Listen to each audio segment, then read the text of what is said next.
عائز نواز صاحب بتائیے گا over all اگر ہم اس پریس بریفنگ کے بارے میں بات کریں اور ظاہر ہے ٹائمنگ بھی بڑے میٹر کرتے ہیں، آپ اس پہ کیا انیشیلی ریمارکس دیں گے؟ کتنی امپورٹنٹ ہے، کیا سگنیفیکینس ہے اس کی؟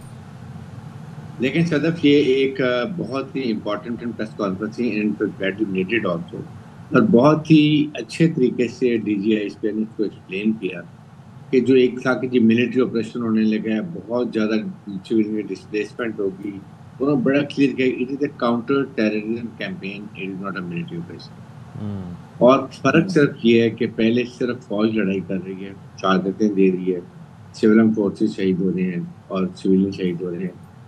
This time they want کہ the whole nation should join this counter-terrorism campaign، کیونکہ جب تک حکومت کے تمام اور جتنے انسٹیٹیوشنز ہیں، جتنی آرگنائزیشنز ہیں، وہ فوج اور عوام مل کے نہیں کریں گے، یہ کامیاب نہیں ہوگا۔ اس لیے انہوں نے کہا کہ یہ جو خاص طور پہ ایک کرمنل مافیا، پولیٹیکل مافیا، یہ سارے مل کے جو ایک نقصان ملک کو پہنچا رہے ہیں، اس کو سادگی میں کرنا پڑے گا۔ اٹ مسٹ بی ملٹی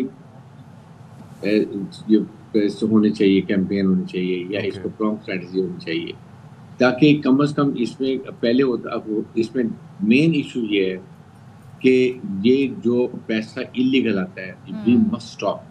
جو اس کو فائنینشیل ٹیررزم کیا جا رہی ہے نا، اس کو روکنے کی ضرورت ہے۔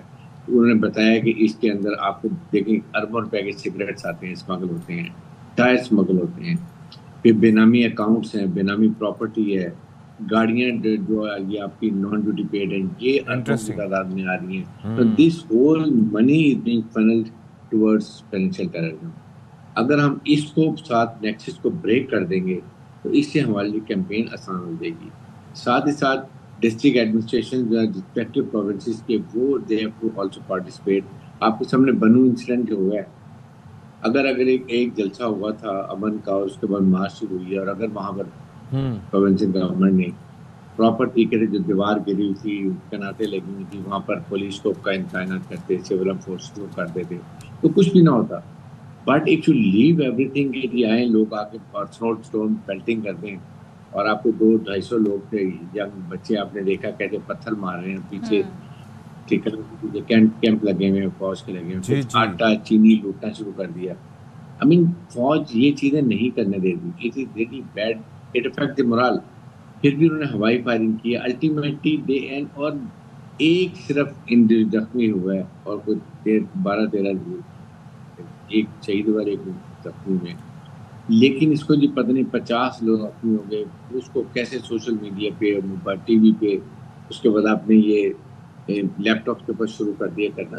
اچھا یہ چیز ہے حارث نواز صاحب، آپ یہ کہہ رہے ہیں کہ فائر کر دیا، وہ دیکھیں جی فوج نے گولی چلا دی، لاہور کے اندر فوج نے گولی نہیں چلائی، تو کہہ رہے ہیں فوج نے گولی کیوں نہیں چلائی۔ اچھا حارث نواز صاحب، میرا سوال اس پہ یہ ہے، if you could hear me, یہ جو معاملات ہیں، پہلے اس کو اسی طرز کے معاملے کو کہا جاتا تھا ہائیبرڈ وارفیئر، اب یہ ڈیجیٹل دہشت گردی اس کو کہا جا رہا ہے، اینڈ یو آر رائٹ، اور D G I S P R is right in the sense کہ کسی کا بھی دماغ آپ کسی کو بھی آپ بہکا سکتے ہیں ایزیلی۔ تو یہ عوام کا جب تذکرہ کیا گیا تو obviously it is very important for the people to understand کہ فوج کی قربانیاں کیا ہیں، اور ظاہر ہے کہ فوج سے ملک کا استحکام کے لیے فوج کا مضبوط ہونا کتنا ضروری ہے۔ تو یہ جو مائنڈ سیٹس ہیں، ان کو کیسے چینج کرنے کا میکینزم کیا ہو سکتا ہے، کس طریقے سے ان کو اس بارے میں آئیڈیا دیا جا سکتا ہے، کیونکہ ایک عرصے سے اس پر کام ہو رہا ہے، اب تک اس میں کتنی کامیابی ملی ہے آپ کی نظر میں؟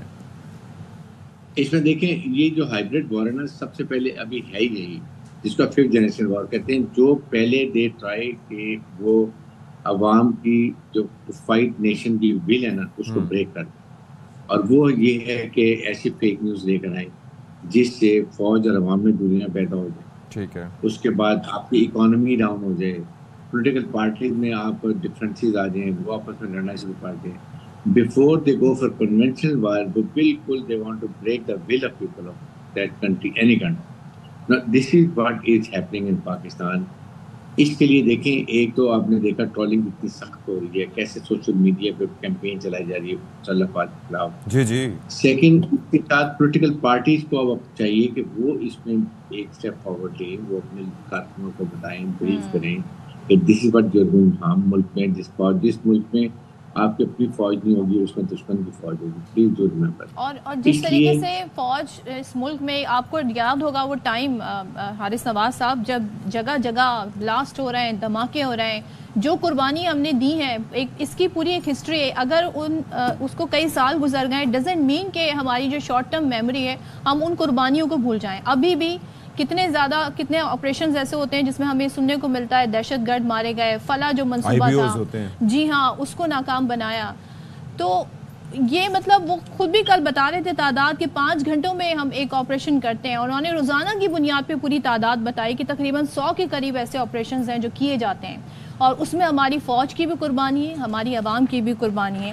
اب یہ بتائیے گا کہ ایسے میں سزاؤں کا بڑا معاملہ میٹر یہاں پر کرتا ہے. خود انہوں نے کل ذکر بھی کیا کہ جب تک 9 مئی کے جو کردار ہیں ان کو کیفر کردار تک نہیں پہنچایا جائے گا، ان کو جس طریقے سے سزائیں نہیں ملیں گی تو یہ انتشار بڑھے گا. یہ مائنڈ سیٹ کو کنٹرول کرنے کو ایک ڈیٹرنس قائم کرتا ہے قانون.